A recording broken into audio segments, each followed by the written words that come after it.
escuchando probablemente cómo le va con un tráfico feroz, me dice, pero ¿no? potente. Así está. Yo creo que después de lo de la selección la gente se ha quedado indignada y bueno, me estaba escuchando. ¿Qué le parece a usted este tema? A ver, en primer lugar, yo soy de un punto de vista, a ver, primero doctrinario y tiene una razón, digamos, dura, ¿no? Material, porque esa institución está totalmente Totalmente mal deslegitimada. regulada, ¿no? En primer lugar, no debe existir. Aquí hay una cuestión que tiene que tenerse claro. A ver, esta es una cuestión que la Constitución de Montecristi, en todo su retardo mental manifiesto, tomó Es muy bueno. tomó de ciertas cuestiones académicas de los años 70 y 80 de Escandinavia. Esto lo explicaba Antonio García Trevijano claramente, de que había unos diálogos que se daban entre el consejo estudiantil, los estudiantes y los profesores. Entonces, ese tipo de diálogo que se llama en las universidades es lo que se considera la democracia directa. Ok. ¿Ya? Entonces, quisieron buscar mecanismos mediante los cuales los estudiantes de manera organizada con un consejo estudiantil pudieran hacer revocatorias de ciertos profesores que ellos consideraban que no estaban a la altura o que no estaban manteniendo cierto tipo de parámetros para ciertas cuestiones de igualdad en la educación, etcétera, etcétera, etcétera.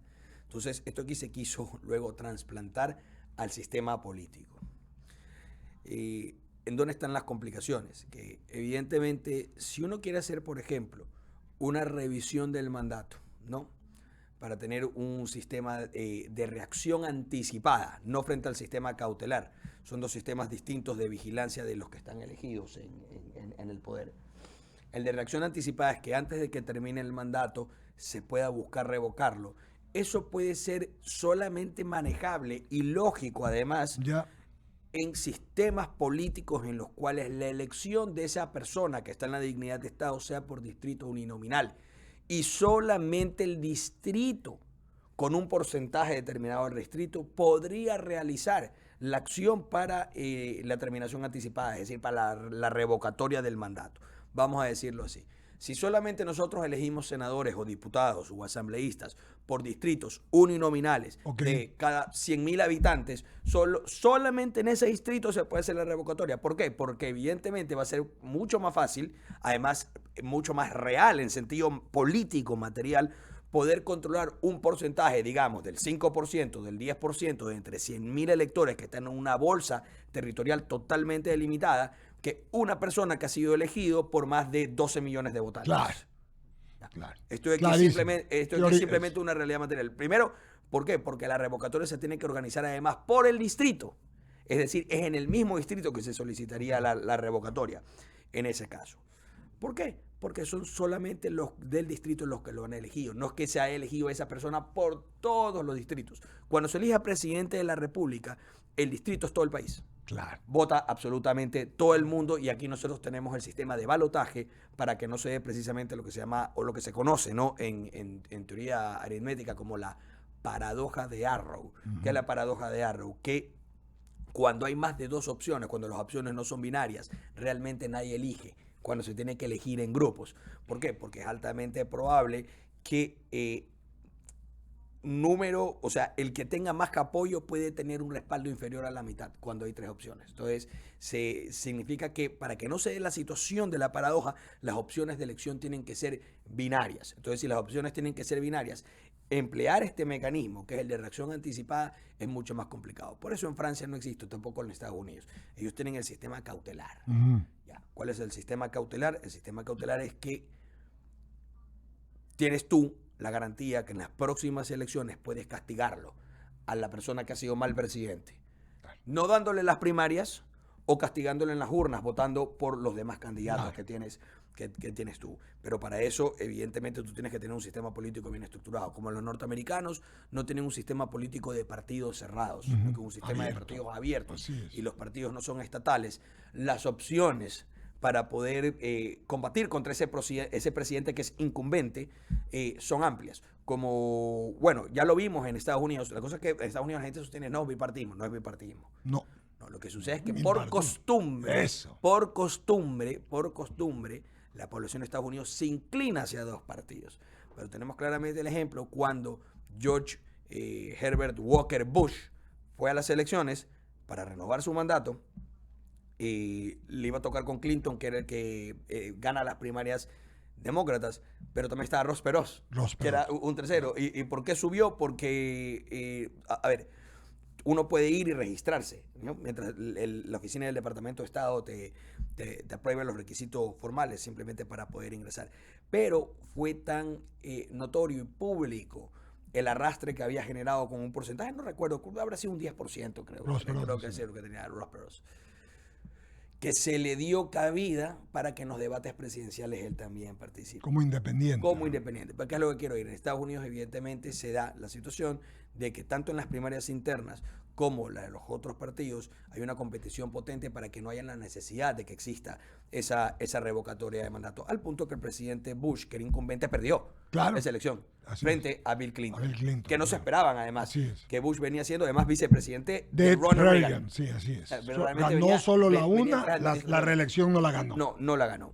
Exactamente. Entonces, yo sé que me he explayado un poco, pero quiero hacer el recuento porque esta institución existe. Esta institución realmente se creó para darnos un saludo a la bandera de que supuestamente la población tiene cierto tipo de poder real para generar situaciones de democracia directa, que sabemos que es totalmente falso, porque va a depender siempre del CNE, que es un mecanismo de partidos híbridos. Claro. Realmente, lo sabemos. Esa es la realidad material de cómo opera.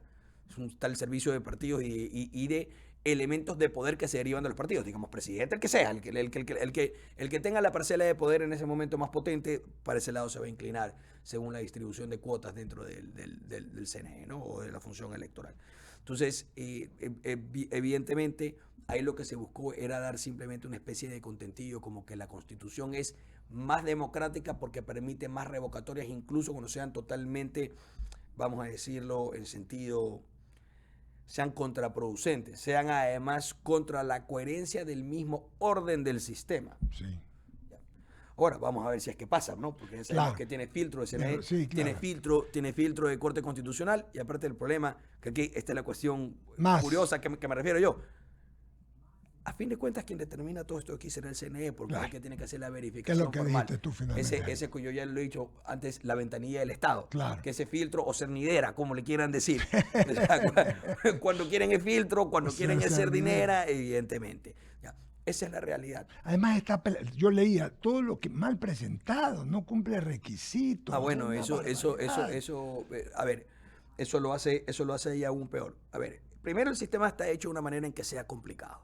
Claro, deliberadamente está hecho de una manera en que sea complicado. 9:20 de la mañana conversando con nuestro panelista y querido amigo Gustavo Pareja sobre lo que el señor Leonidas Issa presentó, lo que hizo el señor Leonidas Issa al presentar una revocatoria de mandato al presidente luego de un año recién pasado, porque pasó un año de haber sacado 5% de la elección, y sin probar un incumplimiento concreto, Gustavo. Pero sigamos. Ya, evidentemente. A ver, primero porque es muy difícil probarlo. Claro. ¿Cómo lo va? Por eso digo que es un saludo, es un contentillo que se dio para una especie de populismo político de la socialdemocracia que nos dio esa institución, para que alguien vaya, haga la bulla, etcétera. También con la segunda intención de que en el evento de que alguien contrario a los intereses de los que crearon esa constitución llegase a tener el poder, tuvieran un mecanismo precisamente para generar un terremoto sistémico y para poder muñequear. Esa es la realidad. Por eso se creó. Porque si tuviera una coherencia con el sistema, se entendería perfectamente que el único que podría hacer un choque con el mandato presidencial debería ser el legislativo. Totalmente. Porque el legislativo representa, en teoría, a todos los distritos electorales. Correcto. Como el legislativo ahí sí representa a todos los distritos electorales, el único que podría hacer la moción de censura, por ejemplo, en un sistema parlamentario, o en el caso de una república constitucional de 3 poderes con presidente de la República, sería el juicio político por parte del legislativo y del Parlamento. Ese es el mecanismo. Ese es el mecanismo de la revocatoria de mandato. Claro. No este mamotreto que se han inventado. Que eso aplicaría precisamente, sería lógico, solamente para los oficiales públicos elegidos por distritos electorales dentro de su distrito. Un concejal municipal que se elige en un distrito, un diputado o asambleísta que se elige en su distrito, etcétera. Muy bien dicho y muy bien, señor Jaime Velázquez, ingeniero Jaime Velázquez. Es decir, que para un presidente de la República no se debería aplicar este artículo. en sentido científico y en sentido lógico, además, porque vamos más allá de la doctrina y de la ciencia política. En sentido lógico, esto es una locura que esto aquí exista de esta manera. Porque esto aquí lo que hace es que el orden republicano sea un caos y no tengas orden republicano. Porque lo correcto en el orden republicano es que en un mecanismo de relojería, 3 poderes que están separados en origen tengan que chocar. Deliberadamente el sistema se diseña para que choquen, no para que haya armonía. Porque el equilibrio se genera del choque. Entonces, si tú ya vas creando unos mecanismos alternativos para poder restarle poder al legislativo y buscar que movilizaciones sociales en un distrito y con porcentajes mínimos pretendan hacer revocatorias de mandato de una elección nacional, evidentemente tú te das cuenta que en un sentido lógico, de racionalidad, no está cumpliendo su objetivo. Ahora, tiene su propia lógica y su propia racionalidad, como ya lo dije.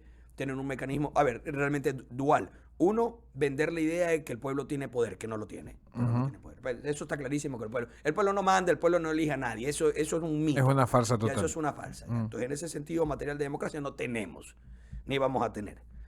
Eso ahí en primer lugar. Y en segundo lugar, porque te genera un mecanismo, si es que controla ciertas palancas de entre las funciones del Estado, un mecanismo de presión contra el presidente de turno o la autoridad de turno que quieras remover. Clarísimo.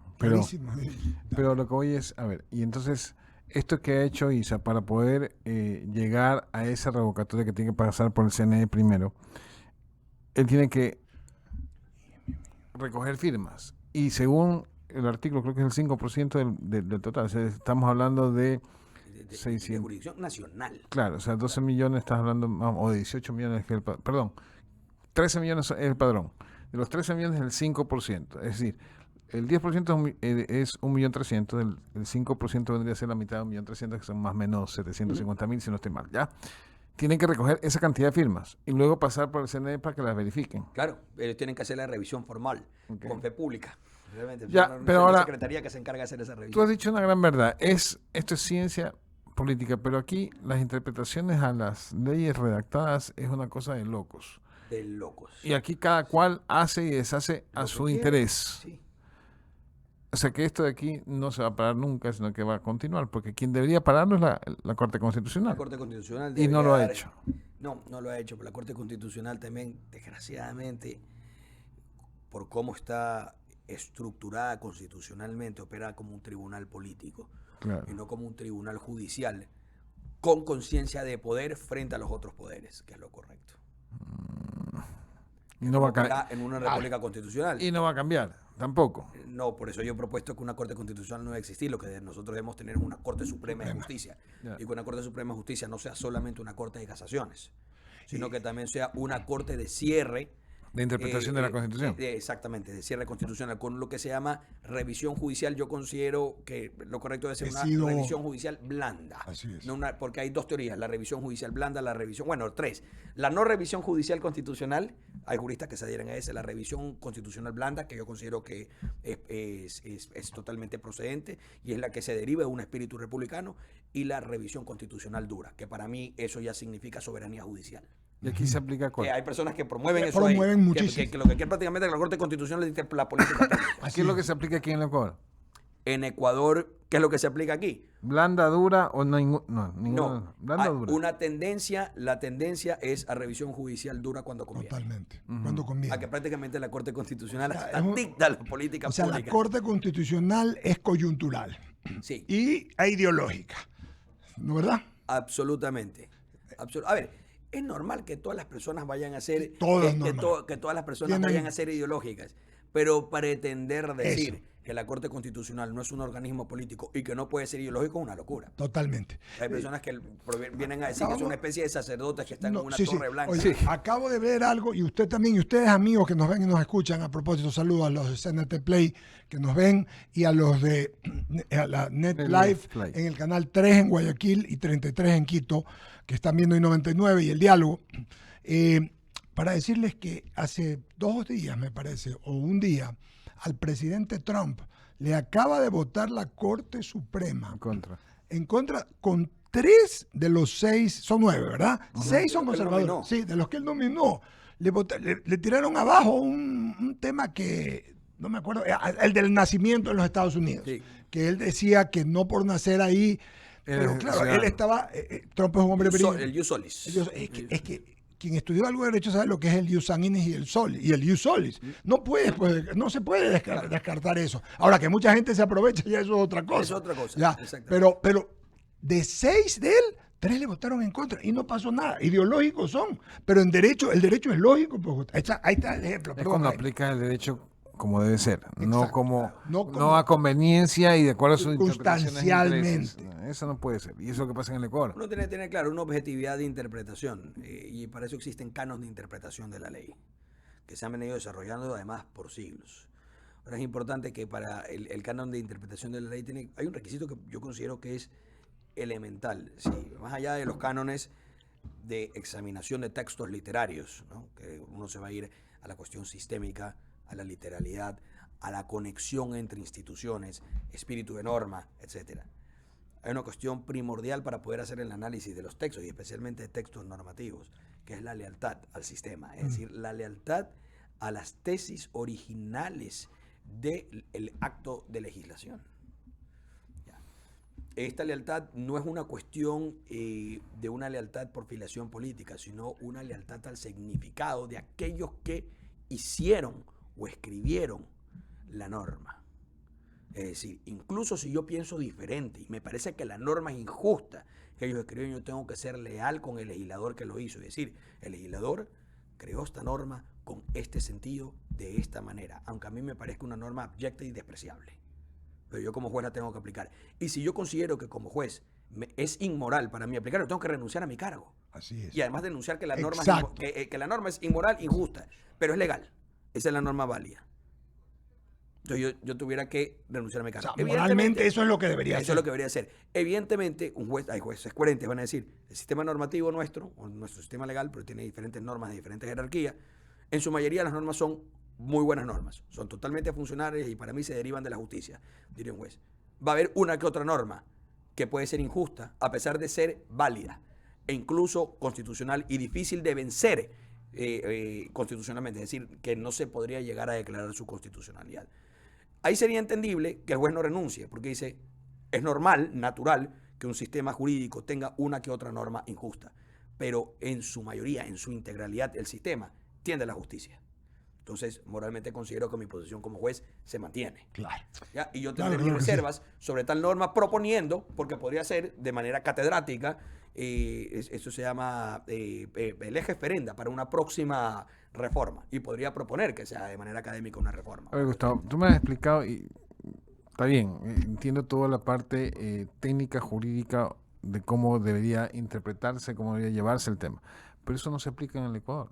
¿Cómo hacer ese cambio? Y es más, tú dijiste... Es que yo esa es la sé, cuestión. pero esa es la espérate, cuestión. es más. A veces la Corte Constitucional sí hace lo que yo digo. Sí. Sí, pero por darte un ejemplo, hubo una sentencia de la Corte que hablaba del tema de los niños trans que podían ir, o sea, de Sí, la inclusión, ya. eso fue totalmente tirado a los ya, cabellos. Está bien, pero ¿y qué haces cuando esa norma que dicta la Corte Constitucional y te dice la política a seguir, la política pública que tienes que seguir, es más, te indica todo? ¿Qué haces tú como ciudadano si estás en contra?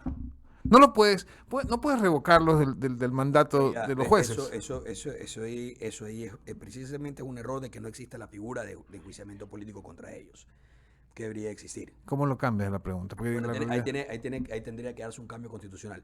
La figura que sí hay y que tiene que regularse de manera indicada, de manera correcta en la Ley Orgánica de Garantías Jurisdiccionales es la del prevaricato. No hay ninguna prohibición constitucional. Y la Constitución dice que ellos responden incluso penal y civilmente por las cosas que ellos hagan en el ejercicio de su cargo. Civil Y y es que penalmente. así es. Y el prevaricato es un delito. Un delito. Ahora bien, ellos se han querido aislar de esa situación con sentencias que primero bloqueaban a los jueces, incluso no de corte constitucional, en materia constitucional del prevaricato. Luego lo aceptaron. Por eso ya Ollarte ya los ha criticado por esto aquí, diciendo que tienen... como esto es lo que tienen los trastornos de personalidad, se me fue la Bipolaridad. esquizofrenia. Esquizofrenia. Son esquizofrénicos. Entonces, primero, y después ya lo aceptan, pero para ellos todavía no. Para ellos todavía no aplicaría el prevaricato. No. aplica. Hay precedentes internacionales de la Corte Interamericana de Derechos Humanos que claramente ha indicado que lo más reciente, me acuerdo que este había sido una cuestión, porque Carlos Vera había tenido una conversación en un programa con Eduardo Carmeñani y después lo tuvo con Andrés Santos, y Andrés Santos había presentado jurisprudencia más nueva de los años del 2015 en adelante. Y de la Corte Interamericana de Derechos Humanos que claramente indicada. En este momento no recuerdo de memoria el caso, lo podré en otro momento enviarlos sin problema alguno, en el cual se sostenía que evidentemente los jueces de los altos tribunales sí pueden responder por prevaricato. Pueden responder por prevaricato cuando en el ejercicio de sus funciones, no por el contenido de sus fallos, sino porque en el ejercicio de sus funciones ellos estén violando directamente la ley o fallando contra norma expresa. No es decir, no porque el fallo en sí sea una cuestión política, sino porque de manera técnica, en el ejercicio de su función, ellos estuvieran violando la norma. Porque de lo contrario, Gustavo Jaime, amigos que nos ven, le estamos dando a ellos... Soberanía. De lo contrario, tienen soberanía. Claro, vamos a decirlo así. Y le estamos dando un nivel a los jueces de la Corte Constitucional de santos. Exactamente. O sea, nunca son infalibles. Son ¿no? ayatolas. Sí, o sea, son infalibles. Lo más parecido a nuestra Corte Constitucional, si la Corte Constitucional no se le puede tocar, es el Consejo de los Ayatolas de Irán. Es lo más parecido. Yo estoy si de hacemos acuerdo, una comparación yo estoy de acuerdo, solo para decirte, Jaime, yo estoy de acuerdo que ellos deben... Lo que está diciendo Gustavo es lo correcto y así se hizo. Se pensó en el momento de legislarlo de que ellos no respondan políticamente, porque imagínate que respondieran a la Asamblea políticamente, aunque sí se hace en muchas partes del mundo. Por supuesto. Pero esto que está diciendo Gustavo... El prevaricato es que no es otra cosa que irte contra norma expresa. Okay. Y ellos sí se han ido contra algunas. Te pregunto, es que eso iba. Ya se han ido contra norma expresa. Constitución. Ya. La prohibición del matrimonio igualitario. Sí, correcto. Te pregunto. Se fueron contra norma expresa. ¿Por qué diablos no? ¿Quién tiene que seguir el proceso de prevaricato? A ver, aquí, para mí, el problema está en la Ley Orgánica de Garantías Jurisdiccionales. Tiene que haberse hecho una reforma en la cual se indique expresamente la situación del prevaricato en materia constitucional y de los jueces de la Corte Constitucional. Eso es algo totalmente factible. Sí. Totalmente, una ley orgánica. Totalmente. Se puede reformar. Pero no se ha hecho. Es decir, que en estos momentos ahí se lavan las manos. la constitucionalidad, pues entonces ahí se exponen. Claro. Porque se quieren ellos proteger. Si es que quieren tramitar una inconstitucionalidad de esa reforma, van a perder legitimidad. Por ahí una vez yo había dicho en este programa Unlipanas que me había invitado de Quito, con una muy buena, ya me olvidé cómo se llama el entrevistador, muy buena gente además. Y me hizo preguntas además muy inteligentes. Y la gente ahí comentó, los que son digamos, defensores de la Corte Constitucional seguramente son asalariados de ONGs, etcétera. ¿De qué más van a vivir? Entonces decía, ¿cómo va a decir que la Corte Constitucional tiene legitimidad si no es un organismo político? Todo organismo del Estado es político, por definición. Científico y dos material. O sea, y que la Corte Constitucional tiene legitimidad, por supuesto que la tiene, así como cualquier funcionario público. Y la pueden perder, se erosiona. Exacto, tuvieron legitimidad de elección, porque lo elegimos nosotros legalmente en el Consejo Transitorio. Pero de allí la legitimación ya en el ejercicio ha tenido, porque eso que dice usted, Jaime, lo sabemos, ellos han escrito sobre la Constitución y se han forrado en ella cuando les ha dado la gana, sobre todo en esos temas que no son morales y que son progresistas, ¿no? Que son una desgracia contra... No, pero muy aparte de la discusión moral, porque digamos que usted y yo estamos en las antípodas, pero lo que está en la ley, estoy diciendo, o si está en la Constitución... Es lo que dije, contra la Constitución, claro. Y yo estoy hablando de lo moral, pero lo que usted dice es más totalmente... Obvio, y aquí han llegado unas cuestiones ya totalmente absurdas, que realmente no están en nuestro sistema constitucional, son cuestiones que de mano militar la Corte Constitucional lo ha hecho, que es la constitucionalidad aditiva. A ver. Ya, es un control que es... No solamente decir esta norma de aquí es inconstitucional porque viola tal disposición de la Constitución, o esta norma de aquí es inconstitucional si se interpreta en este sentido que discrimina, sino que tiene que interpretarse en el sentido de que todos los ciudadanos son iguales ante la ley. Es decir, esta norma tiene que interpretarse en que es para blancos, negros, verdes, etc. No puede ser solamente para verdes, porque si no está discriminando a los ciudadanos. No, la aditiva es que dice... Esta norma será constitucional únicamente si dijera lo siguiente y tiene que entenderse así. Y hacen un texto. Eso es una adición a la norma. Están creando normas. Legislan encima de la legislación. Están legislando sin ser legisladores. De un examen de constitucionalidad. Es una barbaridad. Porque el único que puede legislar... Entonces son juez y parte, son legisladores, son todo. Son legisladores y como colegisladores el presidente, no la Corte. Ya. Eso se llama guardianato. Guardianship, que es la teoría que se desarrolló a partir de los años 60, lo hizo un famoso científico político canadiense, que era profesor en Harvard, muy famoso, Robert Alan Dahl. Él es el que desarrolla el concepto además de la polioligarquía. Ese tipo es un genio. No me van a venir a discutir que ese no es uno de los mejores científicos científicos por los últimos 60 años, que lo es, reconocido mundialmente. Pero de la parte, como es un materialista en su exposición, poner algo clarísimo. El guardianato es el riesgo de que un grupo de sabios, por saber mejor, sean instancias finales de cierre sin control de nadie. Ahí Y está. eso es lo que está pasando. Y él discutía precisamente contra la revisión judicial dura de la Corte Suprema de los Estados Unidos, de que pretendía incluso irse contra normas que no eran inconstitucionales, pero que ellos querían interpretarlas como inconstitucional, en vez de permitir que el sistema democrático, si hay una norma que es injusta o es indebida, el sistema democrático lo cambie a través de los cambios de senadores, a través de los cambios de la Cámara de Representantes, se hace una nueva ley, que debería haber sido lo correcto. Por ejemplo, y esto aquí se ve con el caso Roe versus Wade, que es el caso que legalizó el aborto en los Estados Unidos. El derecho Y que dio paso al negocio del fundamental Plan al Parenthood. aborto en Estados Unidos no existe constitucionalmente. Claro. No existe ni puede existir. Puede regularse por cada uno de los estados y que cada uno de los estados lo apruebe o lo desapruebe, pero no puede hacerse de manera federal como parte de un derecho sustantivo del ciudadano a la libertad de su cuerpo. Pero en primer lugar no es su cuerpo, es el cuerpo de otra persona, Así es. el que es destruido en el aborto. Entonces, bueno, eso tendrá que regularse en cada una de Los las estados. legislaciones Claro, estatales. porque es Que hay unos que federal. sí se permite, otros no. Claro, en unos sí, en otros no. Claro. Pero lo que sí es verdad, que cuando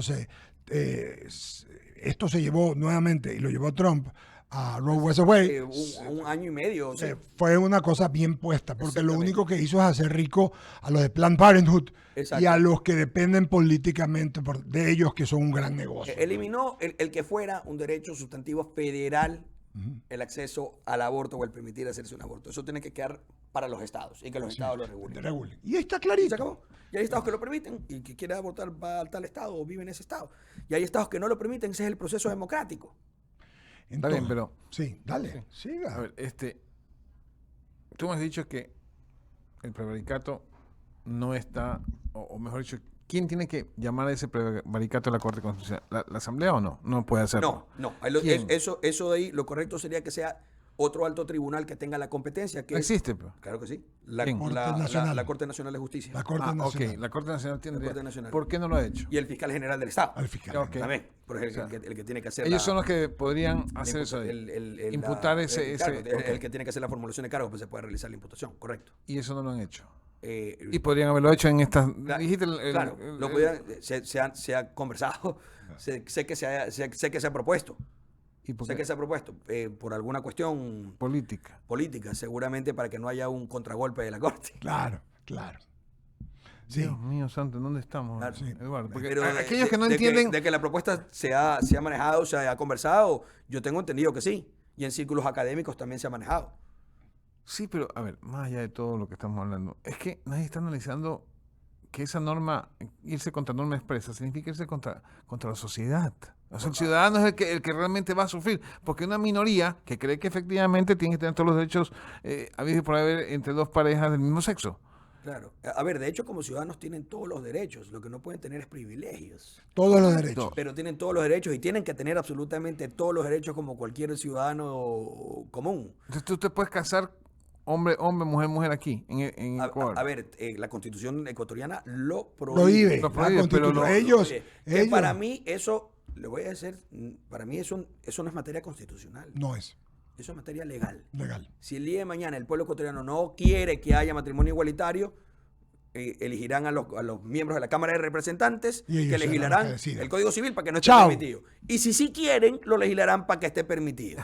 Pero, a ver, eso es teoría. Eso, En la práctica es que lo que hizo la Corte Constitucional es aceptar, sí. A ver, la Corte Constitucional, ¿qué fue lo que hizo? Tomó una opinión consultiva de la Corte Interamericana de Derechos Humanos, que no es instrumento internacional.